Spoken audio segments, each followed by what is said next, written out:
नमस्कार दोस्तों। मैं जेपी चौधरी और आप देख रहे हैं YouTube channel service to saving guide. Service to saving guide में आपका एक बार फिर से बहुत बहुत स्वागत है। दोस्तों, आप यह डिपार्टमेंटल इंक्वायरी सीरीज का पार्ट 5 देख रहे हैं। इस सीरीज की पिछली वीडियो में मैंने आपसे डिटेल में चर्चा की थी कि प्रिलिमिनरी इंक्वायरी क्या होता है। प्रिलिमिनरी इंक्वायरी की रिपोर्ट के आधार पर डिसिप्लिनरी अथॉरिटी क्या क्या एक्शन ले सकते हैं, चार्जशीट क्या होता है और इसे कब जारी किया जाता है। और आज की इस वीडियो में हम आपसे डिटेल में चर्चा करने जा रहे हैं रिप्लाई टू चार्जशीट, यानी कि चार्जशीट का जवाब कैसे दे और चार्जशीट का जवाब देते समय कर्मचारी को किन किन बातों का ध्यान रखना चाहिए, किन किन बातों का ख्याल रखना चाहिए। और साथ ही साथ हम आपसे चर्चा करने जा रहे हैं रिटेन स्टेटमेंट ऑफ डिफेंस, यानी कि रिटेन स्टेटमेंट ऑफ डिफेंस क्या होता है और क्या चार्जशीट जारी होने के बाद रेगुलर इंक्वायरी ऑटोमेटिक हो जाता है, यानी कि एक बार चार्जशीट जारी हो जाता है तो क्या इंक्वायरी करना अनिवार्य होता है और चार्जशीट का जवाब देते समय कर्मचारी के पास क्या क्या विकल्प होता है, यानी कि जो आरोपित कर्मचारी होते हैं तो उनके पास क्या क्या विकल्प होता है। तो इन सभी टॉपिक्स पर आज की इस वीडियो में हम आपसे डिटेल में चर्चा करने जा रहे हैं। दोस्तों, जैसा कि मैंने आपसे वादा किया है कि इस सीरीज का मुख्य उद्देश्य है आपको step by step departmental proceeding, inquiry proceeding से अवगत करवाना, आपको सक्षम बनाना, ताकि जरूरत पड़ने पर आप खुद को भी डिफेंड कर सके और दूसरों को भी मदद कर सके। तो इस वीडियो को आगे बढ़ाने से पहले मेरा एक रिक्वेस्ट है कि अगर अभी तक आपने अपने YouTube channel service to saving guide को सब्सक्राइब नहीं किया है तो अभी सब्सक्राइब कर ले, और वीडियो अच्छा लगे तो इसे ज्यादा से ज्यादा लाइक और शेयर जरूर करें और साथ ही साथ मेंबरशिप भी अवश्य ज्वाइन करें। तो आइए जानते हैं इसे डिटेल में। दोस्तों, सबसे पहले हम बात करते हैं रिटेन स्टेटमेंट ऑफ डिफेंस की।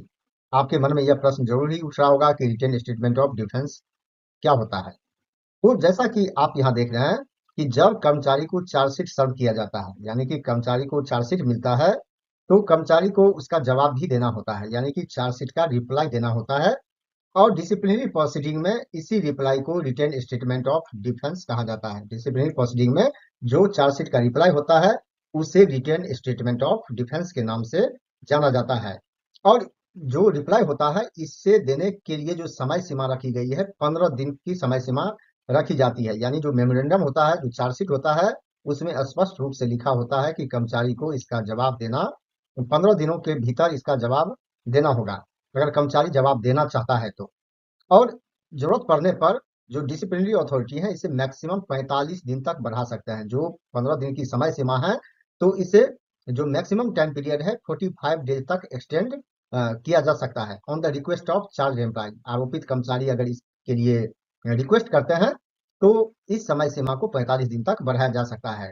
और साथ ही साथ जो आरोपित कर्मचारी होते हैं वो चार्जशीट का रिप्लाई इफेक्टिव रूप से दे, इसलिए चार्जशीट के साथ डॉक्यूमेंट की कॉपी भी लगी रहती है। यानी कि जिन डॉक्यूमेंट्स पर डिसिप्लिनरी अथॉरिटी रिलाई करते हैं, भरोसा करते हैं, जिसके थ्रू कर्मचारी के खिलाफ आरोप साबित करना चाहते हैं, तो सारे के सारे जो डॉक्यूमेंट्स होता है वो चार्जशीट के साथ लगा होता है। और ज्यादा जानकारी के लिए इस सीरीज का जो पार्ट 3 है उसे देख सकते हैं कि चार्जशीट क्या होता है, और उसमें मैंने एनेक्सर के बारे में बताया है। तो चार्जशीट के साथ एनेक्सर लगा रहता है, एनेक्सर 3 जिसमें डॉक्यूमेंट का लिस्ट होता है और एनेक्सर 4 में विटनेस का लिस्ट होता है। तो अगर ये नहीं लगा होता है तो आप इसकी मांग जरूर करें। वैसे यह जनरल रिक्वायरमेंट है, यानी कि जब चार्जशीट कर्मचारी को दिया जाता है तो साथ ही साथ डॉक्यूमेंट की लिस्ट भी सप्लाई की जाती है। और जब कर्मचारी मांगता है तब तो यह और ही जरूरी हो जाता है। तो चार्जशीट का रिप्लाई देते समय अगर आपको लगता है कि किसी और डॉक्यूमेंट की जरूरत है तो आप उसकी मांग जरूर करें। एक तो लिस्ट होता है, चार्जशीट के साथ डॉक्यूमेंट का लिस्ट होता है, और उसके अलावा भी अगर चाहते हैं कि कुछ ऐसे डॉक्यूमेंट्स हैं अगर आपको मिल जाए तो आप अपना जवाब इफेक्टिव रूप से दे सकते हैं, तो आप उसकी भी मांग कर सकते हैं। जनरली कर्मचारी ऐसा नहीं करते, जानकारी के अभाव में ऐसा नहीं करते। हो सकता है कि इफेक्टिव रिप्लाई के बाद जो रेगुलर इंक्वायरी है वो सेटअप ना हो, और इसी कारण से कई बार कर्मचारी को बाद में रिपेंट भी करना पड़ता है, पश्चाताप भी करना पड़ता है कि अगर उस समय उस डॉक्यूमेंट के आधार पर, यानी कि जिस डॉक्यूमेंट का जिक्र नहीं किया है, अगर उस डॉक्यूमेंट की मांग करते और उसके आधार पर जवाब देते तो हो सकता है कि चार्ज ड्रॉप हो जाता, इनिशियल स्टेज में ही ड्रॉप हो जाता। इसीलिए आपके माइंड में अगर कोई इंपोर्टेंट डॉक्यूमेंट लगता है तो उसके अलावा भी आप जरूर ही मांग करें और उसके बाद ही आप अपना रिप्लाई सबमिट करें। तो आपने देख लिया कि इसके लिए मैक्सिमम 45 दिन की समय सीमा होती है, वैसे 15 दिन के भीतर ही इसका जवाब देना होता है। अब बात करते हैं कि चार्जशीट इशू होने के बाद क्या इंक्वायरी ऑटोमेटिक होता है? एक बार चार्जशीट जारी हो गया तो क्या रेगुलर इंक्वायरी होना अनिवार्य होता है? तो इसके बारे में भी आप यहाँ जान लीजिए कि चार्जशीट जारी होने के बाद जो इंक्वायरी होता है वो ऑटोमेटिक नहीं होता है। यानी कि जब चार्जशीट का रिप्लाई मिलता है डिसिप्लिनरी अथॉरिटी को, तो अगर लगता है कि जो बात कही गई है चार्जशीट के रिप्लाई में वह कन्विंसिंग है, या फिर चार्जशीट का रिप्लाई पढ़ने के बाद लगता है कि किसी भी तरह का मिसकंडक्ट नहीं बनता है, यानी कि कर्मचारी ने किसी भी तरह का मिसकंडक्ट नहीं किया है, चार्जशीट का जवाब पढ़ने के बाद अगर डिसिप्लिनरी अथॉरिटी को ऐसा लगता है तो वो चार्ज को ड्रॉप कर सकता है, इसे यानी कि इनिशियल स्टेज में ही इसे ड्रॉप कर सकते हैं। लेकिन इसके लिए एक शर्त है कि अगर चार्जशीट से पहले सेंट्रल विजिलेंस कमीशन का अगर एडवाइस लिया गया था तो उसे ड्रॉप करने से पहले भी उसका एडवाइस लेना होगा। तो यही बस एक शर्त है इसके साथ में। लेकिन ये स्पष्ट है कि डिसिप्लिनरी अथॉरिटी चार्जशीट का रिप्लाई पढ़ने के बाद उसे समझने के बाद अगर उनको लगता है कि किसी तरह का मिसकंडक्ट नहीं बनता है तो चार्ज को ड्रॉप कर सकते हैं। तो आपके मन में प्रश्न उठ रहा होगा कि आखिर इंक्वायरी सेटअप कब होती है? तो इससे संबंधित आप जो प्रश्न आपके मन में चल रहा है उसका उत्तर यहाँ देख सकते हैं कि कहता है inquiry is necessary only if in his written statement the delinquent employee denies the charge.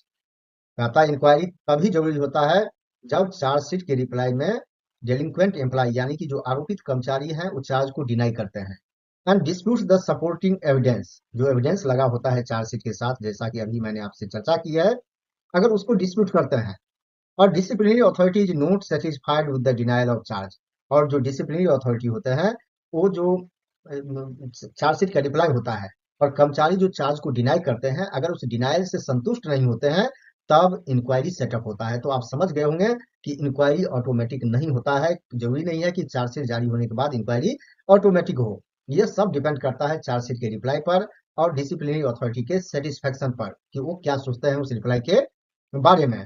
तो उसके बाद रेगुलर इंक्वायरी सेटअप होता है।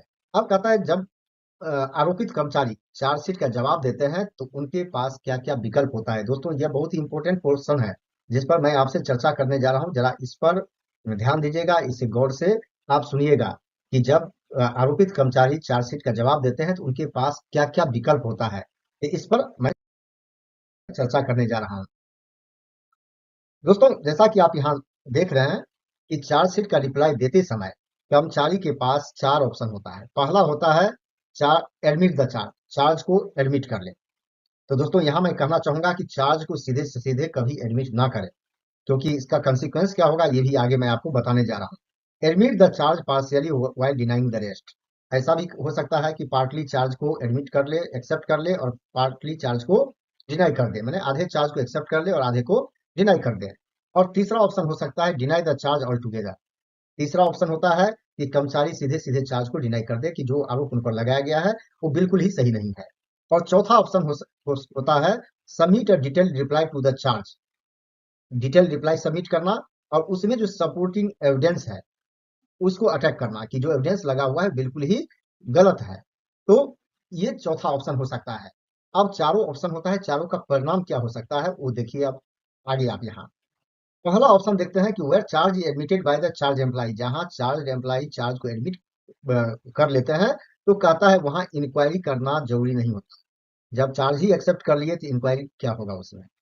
और उसके बाद डिसिप्लिनरी अथॉरिटी सीधे सीधे क्या करते हैं, गिल्ट को एसेस करते हैं, यानी कि जो ग्रेविटी ऑफ ऑफेंस है वो कितना है, यानी कि जो आरोप लगे हैं वो कितना गंभीर है, तो उसके आधार पर फटाफट पनिशमेंट तय कर देते हैं कि कितना पनिशमेंट होना चाहिए, इसके लिए वो तुरंत तय कर देते हैं। तो दोस्तों यहाँ कमेंट करना चाहूंगा कि कभी भी चार्ज को पूरी तरह से एडमिट मत कीजिए, क्योंकि जब रेगुलर इंक्वायरी होता है तो उस समय में आपके पास डिफेंस करने का काफी वक्त होता है और तब तक आपके पास में सोचने का भी काफी वक्त होता है, इसलिए चार्ज को सीधे सीधे एडमिट कभी ना करें।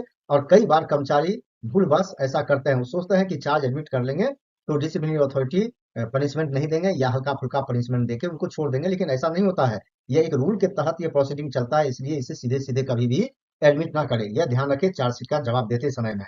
तो बाद में जो अभी आप एडमिट करके साबित करवा रहे हैं चार्ज को, वो बाद में ऑटोमेटिकली साबित होता है, तो उसे आप कोर्ट में हायर लेवल तक भी डिस्प्यूट कर सकते हैं। लेकिन एक बार एडमिट करने के बाद जो आरोपित कर्मचारी होते हैं उनके पास में किसी भी तरह का कोई विकल्प नहीं होता है। एडमिशन से बड़ा चीज और क्या हो सकता है। अब दोस्तों दूसरा है कि जब चार्ज एम्प्लाई चार्ज को एडमिट कर लेते हैं और ऑफर करते हैं अपना जो गिल्ट ऑफर करते हैं, अपोलॉजी ऑफर करते हैं कि मुझे क्षमा कर दीजिए, मैंने ये गलती की है। तो कहता है इस केस में भी रेगुलर इंक्वायरी का जो अधिकार होता है कर्मचारी के पास में जब्त हो जाता है। यहाँ देख सकते हैं फोरफिट का यूज किया गया है। इसीलिए कई बार होता है कर्मचारी क्या करते हैं, चार्ज एक्सेप्ट कर लेते हैं और अपोलॉजी क्षमा मांगते हैं कि भूल हो गई, अब आगे से ऐसा नहीं होगा। तो दोस्तों इसके बाद भी इंक्वायरी नहीं होगी, सीधे सीधे पनिशमेंट दे दिया जाएगा। इसलिए इस पर भी गौर करें चार्जशीट का जवाब देते समय कि अपोलॉजी से कुछ नहीं होता है। डिपार्टमेंटल इंक्वायरी में अपोलॉजी से जो आरोप होता है वो खत्म नहीं हो जाता है और उससे पनिशमेंट भी कम नहीं मिलता है, बल्कि डिसिप्लिनरी अथॉरिटी को एक ऑप्शन हो जाता है, उनके पास एक विकल्प मिल जाता है कि उसके आधार पर पेनल्टी ऑर्डर पास कर दे। अब जो यहाँ देख सकते हैं तो उसी का और थोड़ा इलाबोरेशन है कि आप तो सोच रहे होंगे कि चार्ज अगर एक बार एक्सेप्ट कर लिए और अपोलॉजी क्षमा मांग लिए तो हो सकता है कि हमें छोड़ दे, लेकिन दोस्तों ऐसा नहीं है। उसके बावजूद भी डिसिप्लिनरी अथॉरिटी इंक्वायरी होल्ड कर सकते हैं, यानी कि इंक्वायरी सेटअप कर सकते हैं अगर उनको लगता है कि अगर इंक्वायरी की जाए तो आरोपित कर्मचारी के खिलाफ कुछ और फैक्ट सामने आ सकता है। यानी कि जो आरोप है तो कुछ और ऐसे फैक्ट्स इनके अगेंस्ट में आ सकता है जो कि गंभीर हो सकता है। तो इसलिए उसके बावजूद भी इंक्वायरी सेटअप कर सकता है। इसीलिए कभी भी क्षमा मांग के ना निकले, चार्जशीट का इफेक्टिवली रिप्लाई दे, यानी कि इफेक्टिव रिप्लाई दे चार्जशीट का। अब जो दूसरा क्वेश्चन है, चार्जेज आर एडमिटेड पार्शियली। और जब पार्शियली एडमिट होता है चार्ज तब क्या होता है, यानी कि आधा आरोपित कर्मचारी ने हाफ चार्ज को एक्सेप्ट कर लिया और हाफ को डिनाई कर दिया। तो इस केस में क्या होगा, तो इस केस में होता है कि जो चार्ज एडमिट कर लिया है उस पर तो इंक्वायरी करने की जरूरत नहीं होती है, लेकिन जिसको डिनाई किया है तो उसका इंक्वायरी करती है। इंक्वायरी उसके बाद उन चार्ज पर होगा जिसको आरोपित कर्मचारी ने डिनाई किया है, तो उस पार्ट की इंक्वायरी की जाएगी। यानी कि जो एक्सेप्ट कर लिया उस पर कोई क्वेश्चन नहीं है और जिसको एक्सेप्ट नहीं करता है उस पर इंक्वायरी होगी, जहां पे पार्टली एक्सेप्टेड होता है। अब जो यहाँ तीसरा ऑप्शन बताया था कि अगर चार्ज पूरी तरह से डिनाई करते हैं कर्मचारी, अगर पूरी तरह जैसे बताया कि चार्ज डिनाई करना ही बेटर होता है, तो क्या होता है जब चार्ज डिनाई करते हैं तो उनके बाद में क्या होता है कि इंक्वायरी करना मैंडेटरी हो जाता है। जब कर्मचारी चार्ज को डिनाई करते हैं और डिसिप्लिनरी अथॉरिटी सेटिस्फाइड नहीं होते हैं, यानी कि रिप्लाई उनको कन्विंसिंग नहीं लगता है, तो इस केस में इंक्वायरी करना मैंडेटरी हो जाता है और चार्ज ऑफिसर भले इसकी मांग करे या ना करे, तब इंक्वायरी सेटअप किया जाता है। और कहता है कि जहां चार्ज डिनाई किया जाता है तो अब इंक्वायरी सेटअप क्यों किया जाता है। एक बात ध्यान रखिएगा कि चार्ज डिनाई करने के बाद और इसे साबित करने का जो इसका पूरा भार होता है, साबित करने का भार होता है किस पर, तो डिसिप्लिनरी अथॉरिटी पर, प्रोसिक्यूशन पर। और इसीलिए मैं बार बार कह रहा हूं कि आप एडमिट सीधे सीधे मत कीजिए, कि जब इंक्वायरी होगा तो आरोप साबित करने का जो सबसे पहले इसका बर्डन होता है वह होता है सीधे सीधे डिसिप्लिनरी अथॉरिटी पर। तो इसीलिए कहता है कि जब चार्ज डिनाई होता है पूरी तरह, चार्ज डिनाई करता है आरोपित कर्मचारी, तो इंक्वायरी इस केस में मैंडेटरी हो जाता है, तब इंक्वायरी होता है। इसके लिए इंक्वायरी सेटअप होता है, आईओटीओ का अपॉइंटमेंट होता है। अब यहाँ पर चौथा ऑप्शन हो सकता है कि चार्ज एम्प्लाई कोई जवाब ही ना दे। चौथा ये भी ऑप्शन होता है कि चार्ज एम्प्लाई चाहे तो चार्ज एम्प्लाई इसका कोई जवाब ना दे, यानी कि 15 दिन के समय सीमा के भीतर जो जवाब देना होता है वो जवाब ही ना दे। तो जवाब जब नहीं देता है तो इसका मतलब ये निकलता है कि कर्मचारी चार्ज को डिनाई कर रहे हैं, यानी कि वो चार्ज को एक्सेप्ट नहीं कर रहे हैं, चार्ज को डिनाई कर रहे हैं। और जब चार्ज को डिनाई कर रहे हैं तो इस पर यहाँ जो ये रूल देखा है कि जब चार्ज को डिनाई करते हैं तो इंक्वायरी होना मैंडेटरी हो जाता है, तब इंक्वायरी इस केस में भी सेटअप होता है इंक्वायरी। तो दोस्तों ये है चार ऑप्शन और चारों केस में कर्मचारी को जवाब देने से पहले इन बातों का ध्यान रखना चाहिए कि सीधे सीधे अपोलॉजी ऑफर ना करे, अपना गिल्ट एक्सेप्ट ना करे। क्योंकि सबसे बड़ी बात है कि जब इंक्वायरी सेटअप होता है तो इंक्वायरी में यह बर्डन होता है प्रोसिक्यूशन पर, डिसिप्लिनरी अथॉरिटी पर चार्ज को प्रूव करना, क्योंकि ये बर्डन उस पर होता है। इसलिए कुछ समय पर भी छोड़ दीजिए, इंक्वायरी के दौरान हो सकता है कि आपके माइंड में भी कुछ अच्छा चीज आ जाए, आपके पास कुछ अच्छे डॉक्यूमेंट मिल जाए, या फिर जो प्रोसिक्यूशन है वो चार्ज को प्रूव ही ना कर पाए, बहुत कुछ हो सकता है। इसलिए सीधे सीधे एक्सेप्ट करना सही नहीं होता है। अब इसके लिए जो आरोपित कर्मचारी होते हैं तो सीसीएस रूल के हिसाब से जो यहाँ ऑर्डर देख रहे हैं 6/4/2004 के, इसके हिसाब से 3 से 4 दिन का समय भी दिया जाता है। आरोपित कर्मचारी चाहे तो 3 से 4 दिन का समय ले सकते हैं और इसे ड्यूटी माना जाता है। इसे ड्यूटी माना जाता है और 3-4 दिन के अंदर अपना जवाब बनाने के लिए छुट्टी ले सकते हैं, जिससे ड्यूटी माना जाएगा ऑल पर्पसेस से। लेकिन इस केस में क्या होता है, तो इस केस में होता है कि जो टाइम पीरियड जैसा कि आपने देखा है 45 डेज का है, तो 15 दिन से ज्यादा का समय सीमा 15 दिन से ज्यादा का समय नहीं दिया जा सकता। बस यही एक हैंडिकेपेशन है, यही एक कंडीशन है। अगर 3-4 दिन का छुट्टी ले लेते हैं जवाब देने के लिए, तो 15 दिन से ज्यादा टाइम को एक्सटेंड नहीं किया जा सकता। जैसा कि आपने देखा है कि कर्मचारी चाहे तो उसे 15 दिन तक 15 दिन से आगे भी एक्सटेंड किया जा सकता है, मैक्सिमम अप टू 45 डेज। तो ये हो सकता है। तो दोस्तों, मुझे पूरा विश्वास है कि अब आपको समझ में आ गया होगा कि चार्जशीट का जवाब कैसे दे, चार्जशीट का जवाब देते समय किन किन बातों का ध्यान रखें। यह वीडियो अगर आपको अच्छा लगा, जानकारी अच्छी लगी, तो आप इसे ज़्यादा से ज़्यादा लाइक और शेयर जरूर करें और साथ ही साथ चैनल को सब्सक्राइब भी जरूर करें। इस वीडियो को अंत तक देखने के लिए आपको बहुत बहुत धन्यवाद।